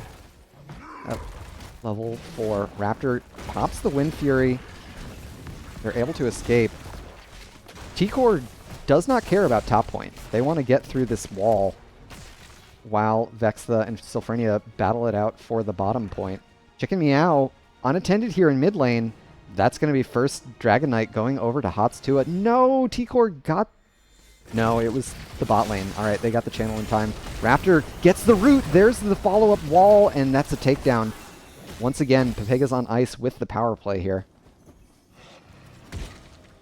3 out of the 6 wolves landed for Raptor. Codename Zero just smacking some Muro clones. Getting stacks. And they'll make the rotation down to bot lane. Or, I'm sorry, mid lane. Codename Zero able to cleanse themselves with their clone. Mirror image. 4 heroes committed for Pepegas on ice, or I'm sorry, for HoTS Tuah here on the bot side, which is giving Codename Zero a tough decision to make. They've been stuck in mid lane, which is giving T-Core plenty of opportunities to push out this top lane. Siege camps for bot lane spawning yet again.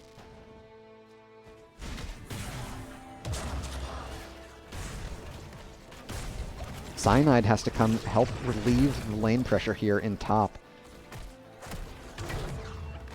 We've got level 7s on both sides. Skullcracker once again.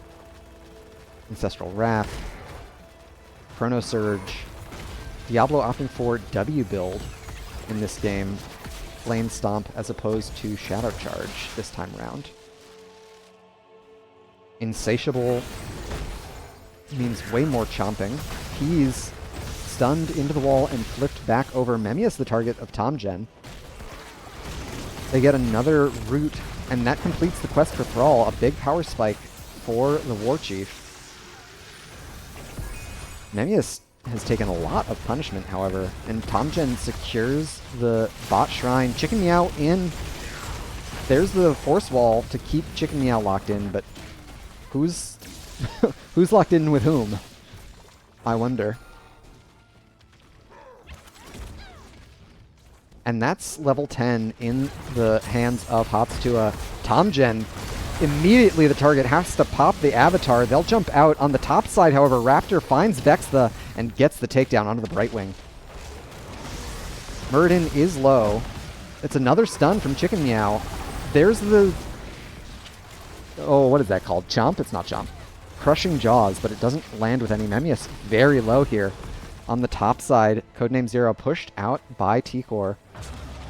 They've got a fair bit of wave clear now that Bladestorm's online. And half of the top fort has already fallen. T-Core completely at this point. I don't know if that's an issue with Artanis or not. And they get the takedown onto Peas, having a lot of trouble with their positioning this series. Chicken Meow looking for one more bit of CC. They've finished off their Black Soulstone, and they're able to get the flip and Shadow Charge onto Raptor. Some great body blocks secure another takedown for HoTS Tuah. Codename Zero far more interested in getting this mid lane pushed out than giving any more stacks to the Artanis in top. Memmius sieging away in bot lane with the Commandeer Odin.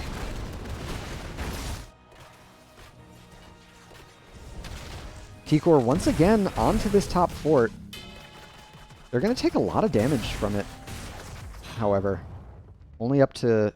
Oh wait, they're up to a nice number of stacks. Not bad. Cyanide and Vexa thinking about this bot bruiser camp here. Chicken Meow body blocked. There's the wall as well. Raptor sends the Sundering, but the phase shift goes through. Chicken Meow sustaining through almost everything, but it won't be enough. In the end, they take down the Diablo. Cyanide gets a few Chomp and Q, whatever that thing's called, resets, but it's not enough. Oh, Sylphrenia stepped up way too far here. P's still in range to save the Tassadar, who's having a lot of mana issues. Level 13's in favor of HoTS Tuah. Further amplifying the W build. Pomgen caught on the bot side there. Opting for Abyssal Symbiosis. It's a lot of damage and survivability with the insatiable Abyssal Symbiosis combo.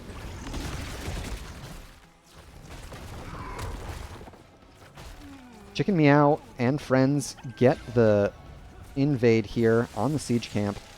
Sylphrenia and Raptor not feeling safe to step up without their Muradin. And Codename Zero was able to push T-Core off top point. So HoTS Tuah once again have the chance to get the... Oh, Vexa swapped in! A great blink out. One more root. A cleanse was timely, but not enough. Cyanide putting a lot of pressure onto T-Core there. And now Tomgen's in trouble, but it looks like they're going to make it out alive. So another takedown onto Brightwing. A little bit of comeback experience. They've got far more hero takedown experience on the side of Pepegas on ice, but they're really lagging on the minion XP thanks to the offlane deficit. Cyanide pinged for danger as HoTS Tuah take care of the bruiser camp in top lane. Anything weird at 13? Nothing weird at 13. Bronzebeard's Rage, Shadow Walk. Cleanses the root, blinks out with Shikuchi. Sylphrenia caught on the backside, but I think that's going to be a 1-for-1. Codename Zero does not have their E any longer. Cyanide chasing down Peas. Do they have the root available? It looks like they don't. They're going to cast the Light Bomb, but it's not enough. And it's a huge collapse. Tomgen doesn't get the leap, but they do still have the Heroic. They're able to pop the Avatar for safety. Nemesis getting the Odin commandeered for this bot lane push. On the top side, T-Core was able to flip top point. They're going to use the Orbital Bombardment to slow down Nemesis' push. Oh no, what a great polymorph. Level 16's now online. Critterize. Putting a lot of punishment with that armor shred. And so HoTS Tuah are just charging down the bot lane. T-Core on top, almost through the fort. Vexa caught on the wrong side of a force wall, but they still have the blink heal to find safety. Nemesis opting for the sizzling attacks at 16 and spray and pray at 13 once again. HoTS Tuah secure another Dragon Knight. It costs them their top fort, but I don't think Codename Zero cares too much about their top fort. Samuro pretty easily one of the slipperiest offlaners in the cast, so they don't necessarily need their wall or fort for safety. It's a full 5-hero commitment from HoTS Tuah. Level 16's online now for Pepegas on ice. Dwarf launch was a big difference maker for Tomgen in the last game. A huge black hole! In the end, everyone from HoTS Tuah able to make it out alive. Raptor sidesteps the crushing jaws just in time. Chicken Meow swapped in after T-Core perfectly times it to finish right as Lightning Breath expires. Tomgen punted away. It's another big percentage damage power spike. Raptor and Sylphrenia both getting their percent damage online, as does T-Core. They get the swap to save themselves. One more grenade. Oh, their shield spawns just in time. I thought that was a great punt, and it was going to be the end for the Hierarch of the Daylom. But in the end, a excellent swap saves their life. Vexa face checks Raptor on Thrall. They're not going to make it out alive. Tomgen getting a lot of damage thrown into them by both DPS for HoTS. He's able to protect them with the Desperate Prayer. Memmius chased down with the Dwarf launch. Chicken Meow's next to fall. They don't have enough souls in their Black Soul Stone, so they will not be respawning. Peas securing vision here, seeing if Cyanide is getting cheeky. Tomgen just going to go the hard way under the fort and see if they can't equalize the catapult pressure here in bottom lane. Cyanide gets one Dread, I believe. One Dread onto the siege camp, but isn't willing to go any further. Codename Zero continuing to apply wave pressure, despite the takedown advantage that that Pepegas on Ice have secured. HoTS still ahead on experience, thanks to their Merc and Minion XP advantages, as well as structures. Those fort front walls and keep front walls being big difference makers. Codename Zero getting additional structure XP by taking out the top fort front wall. Orbital bombardment committed to slow down that push. Tomgen responding to the Samuro. One of my favorite CCS team names from way back when was currently chasing Samuro. And it turns out that chasing Samuro was the right call. Pepegas on Ice collapse with all 5 and get the takedown onto Codename Zero. That's going to secure them their Storm talent tier as well. World Breaker for Raptor. What do we got? Orbital Bombardment, Suppression Pulse. I've been calling Suppression Pulse Orbital Bombardment. We've got Censure for Anduin, Stun on Root. Chastise is the name of the root. And Rewind for Muradin. HoTS doing a decent job playing a little do-si-do. Tomgen is in vision when channeling the bot objective there. T-Core immediately charges in onto Chicken Meow. They've got 20s of their own, and HoTS looks to stand their ground. Raptor was able to pick up the objective once again, so first DK for Pepegas on Ice. On the top side, they're still trying to chase down Chicken Meow. There's the jump in. Titan Killer and the rest will take out Diablo. Once again, a full respawn timer. Raptor has to sidestep the crushing jaws. They're making it out alive. While the rest of Pepegas on Ice push top keep. An uncommon lane to push, to say the least. Level 20s from HoTS. It's Fairy Protector. Codename Zero continuing to push out waves. Raptor finds him here. Do they have the Windwalk available? They do, thanks to Windstrider at level 20. Big red button for Memmius. What is that? Engulfing Oblivion for Cyanide. Armor Shred and cooldown reduction when Crushing Jaws lands successfully. And of course we saw the level 20 from Chicken Meow used when they were fighting over the Sun Shrine in top lane. It was Lord of Terror. Little bit of life leech and soul generation. Alright, 5 heroes committed to pushing. There's the Lightning Breath onto T-Core. They're very slow. Do they have a swap available? There's the pull from Peas. They still have one charge of Leap of Faith. Tomgen's in deep. They may need to spend it here. Light Bomb committed. They land onto 3. T-Core falling low as well. Memmius connecting with the minigun. Tomgen has to escape, as does T-Core. HoTS getting the far better end of that HP trade. Another charge of Suppression Pulse used. Alright. Lots of heroics on both sides, but in the end, no takedowns for either team. Cyanide found in the bush here. They're going to get caught behind the force wall. Codename Zero trying to save their Orphea. Memius on the top side goes down, as does T-Core. They're able to clean up the Orphea kill. Codename Zero takes out Raptor on Thrall. Sylphrenia in deep here. Peas needs to protect them.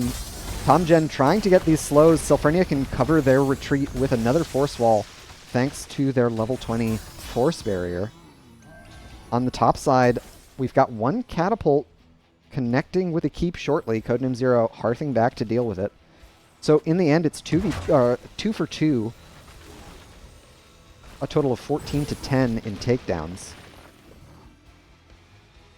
Of course, these late game split map opportunities is where having a global or a quick rotating hero like Samuro is a real big advantage. Vexla does not have anyone to blink heal to. So Codename Zero is going to have to get up here quickly if they want the Brightwing to be able to survive. There's the Dwarf launch followed up. Do they have the blink heal? They don't. Oh no. What a devastating takedown for Tuah to sustain. Chicken Meow trying to get the takedown onto TomGen here. They've still got Avatar available. They've got a lot of HP generation thanks to Bronzebeard Rage and the additional clones. TomGen, however, finds the... Oh, Cyanide flank! It's huge! They've got another Engulfing Oblivion proc available. Peas very low here. They've used the Light Bomb already, but in the end, they're gonna fall.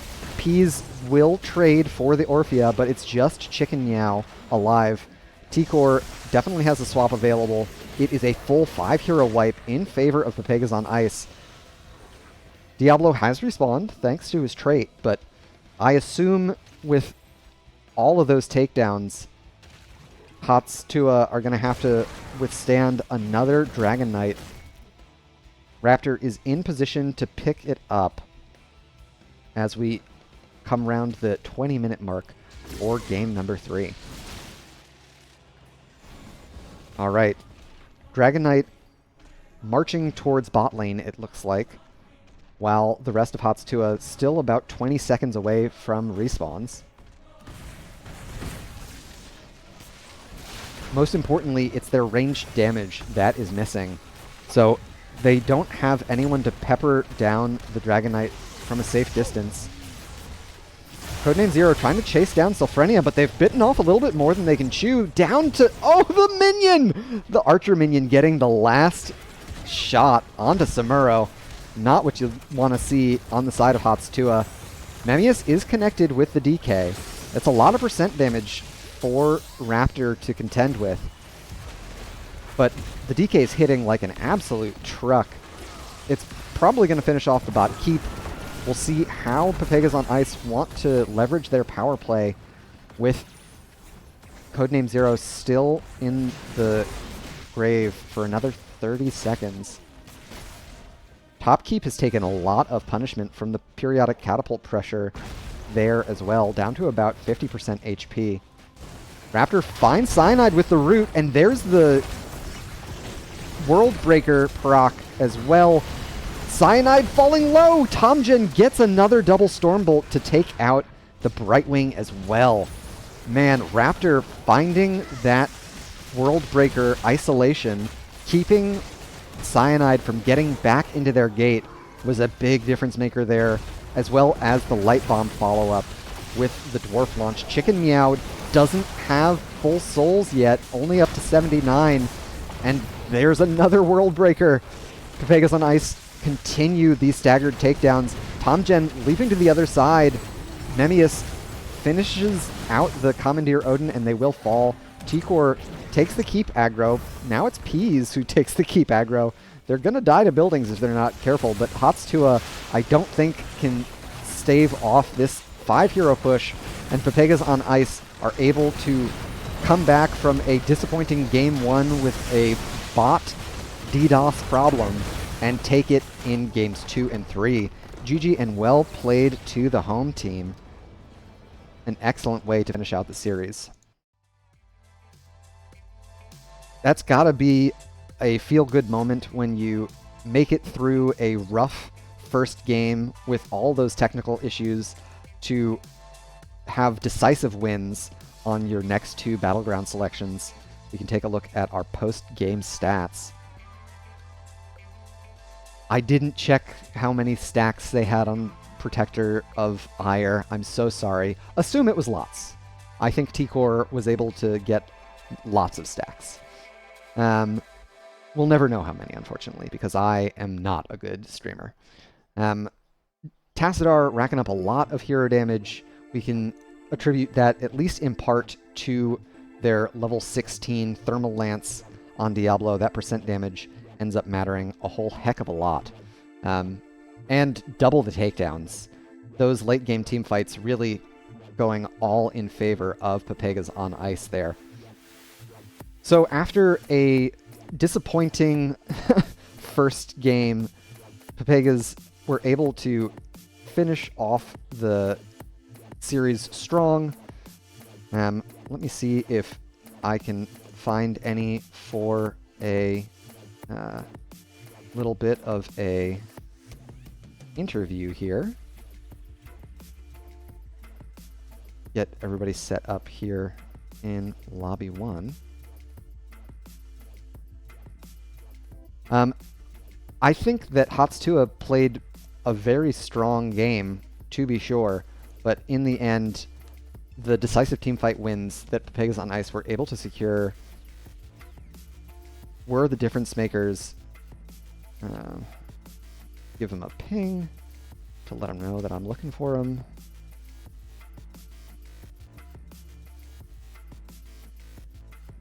And see if anyone can join me.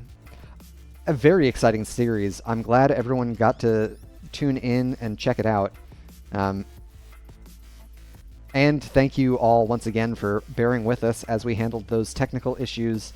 The Blizzard DDoS attacks were not fun for Game 1 to deal with.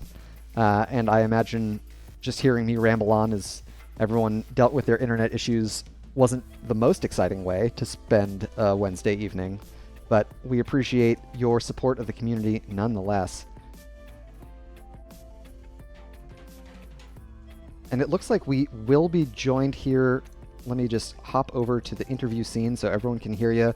GG's, well played. How are you feeling after that turnaround from Game 1? Well, Brightwing Bot let us down, but we're feeling pretty good and hype about the other 2 games. Absolutely. I was surprised that y'all chose to soldier on with Brightwing Bot. How much discussion was there about, do we just call it, or do we want to see if the bot can pull their weight? Well, we had all the time of Peas reconnecting to discuss it, but it was better than a forfeit, so even if the chance was really slim, it was a chance, so that's what we went for. Absolutely. Maximize that win percentage, you know? I like it, absolutely. And you never know. I mean, everyone's favorite stat line is that Bot Muradin is undefeated in professional Heroes of the Storm games, so... We were considering drafting Anna on Peas for her to just, like, never miss. He disconnected again. But we went against it. Yeah, I like it. Well, I mean, you guys kept your heads in the game after the unfortunate Blizzard DDoS attacks. Game 2, Braxis. Tell me about the Diva Deathwing matchup. I don't play either of those heroes. That seems like a weird lane to end up in. Diva's hit points are fake, and Deathwing doesn't lose hit points. So it's kind of like 2 unstoppable walls banging into each other. The thing is, Diva can't stand on the point as long as Deathwing can. And so then I get more point time, and you saw that we got the first and the second Zerg. So she needed to rotate to try and knock a plate off of me in order to get better trades or more point time or something like that, and she didn't get it for whatever reason. And so then, even though I dropped a little soak, I can just sit my dragon ass on the point for days. And it worked out, yeah. And with the experience globes as they are, you don't end up losing that much experience compared No, to no, once upon a time. So it's very minimal. Yeah, it's yeah, a lot especially easier to play that point-heavy style. Diva did take the Fountain from Anywhere talent, and so she didn't have Yes. to go back to Fountain, and so then we can kind of like brawl for a while. The thing is about Deathwing's 40 armor, if he takes the auto attack heals him talent, then the trades are just crazy on his side if anybody's in melee range with him. Absolutely. And it seems like trading offlaners are a favorite of yours, with Chen, Artanis, and Deathwing played this evening. When y'all chose Dragonshire, did you expect to see the Samuro? No, we didn't discuss a Samuro. The D-Shire pick was more to give me some more offlaner shine time for that, and the Samuro was a good pick to make sure it wasn't a 1v1 where I could, win good trades and that kind of thing. So it was a good counter draft on their part. I neglected to check how many stacks you had at the end of the game. Did you check how many stacks you had at the end of the game? It was like 250. Yeah, 250? So All right. That's not bad. it wasn't a crazy 400 game or whatever, but Samuro decided to give me top fort instead of 100 stacks, and so that's what happened. Yeah. Which I think, honestly, if I were the Samuro player, I'd probably do the same thing, because he doesn't need a fort to be safe compared to, like, a Dahaka, you know? But in the end, the Sunderings from Raptor, especially in the late game with the World Breaker, it made all the difference. When Raptor caught Cyanide out of mid-keep wall with the World Breaker terrain, what were comms like in that moment? Oh, we were shouting. We were like, "Kill him! Get him! Get them all!" Yeah, we definitely were not afraid to put damage into Diablo. So yeah, it was. Tom Jen and Peas both having a great synergy with the Light Bomb Dwarf launch as well. You guys definitely cleaned it up real well in the end of Game 3. And that was the series. A very exciting one to watch. Before I let you get back to celebrate with the team, the floor is yours for any shoutouts you want to give. Shout out to Psycho for putting on the 2v2 ARAM tournament. The lower division grand finals were tonight, and like 50 Ninjas played La Croissant and were casted by 7th Ace and Ektar. So if you want another hype HoTS streaming experience, go check out 7th's channel. Yeah, absolutely. 7th, excellent. Actually, I'm realizing when I got the raid from 7th Ace, I never gave them, because they raided at the beginning of the stream, as did Calamancy. So I'll give a quick shout out to both of them in chat so everyone can go check them out. So yeah, great. Everyone check out the 2v2 ARAM tournament. Seems like a fun one. Cheers. Cheers. Take care, T-Core. Thank you so much. So that'll do it for our series. Well played on both sides, in spite of some technical difficulties. And it sounds like Pepegas on Ice were able to have a lot of fun in spite of their decision to play with a bot in Game 1. Spirits were high after a win. I have to expect that is an easier mollification as opposed to having lost the series. And they were able to secure their next 3 points, so that brings them up to a total of 10, up to, I believe, 5th place in the standings. So not a bad way to go. Before I sign off, I'll give a few shout-outs of my own. First and foremost, to everyone who tuned in, thank you for joining us. The support of the community is what keeps this league as fun a place as it is, and all of that comes down to us showing up for one another. So thank you for rooting on these teams and sticking through the technical difficulties. Also, a big shout out to everyone who works on NGS, all of the mods, the tech team, the artisans, the people who run the Etsy shop, the technical team, the casting leadership. Everyone does it completely out of the goodness of their hearts for zero money, and it gives us all a place to gather. If you haven't played in the NGS, if you're not a member, I'm sure my bot has been prodding you to go to the website, but you can use !NGS to find the website for any information you want about the #1 North American Amateur League. And last but not least, a shout out to all of the artists, programmers, and musicians whose work I feature here on the stream. It wouldn't look or sound anywhere near as good without their contributions. You can find links to all of their work below the video or coming up in a credit roll here after I sign off. Please go check them out. All of the work is open source or Creative Commons licensed, so if you've heard or seen anything you enjoy, it can be in your next project as well. Until next time, everyone, good luck and have fun out there. Peace and love.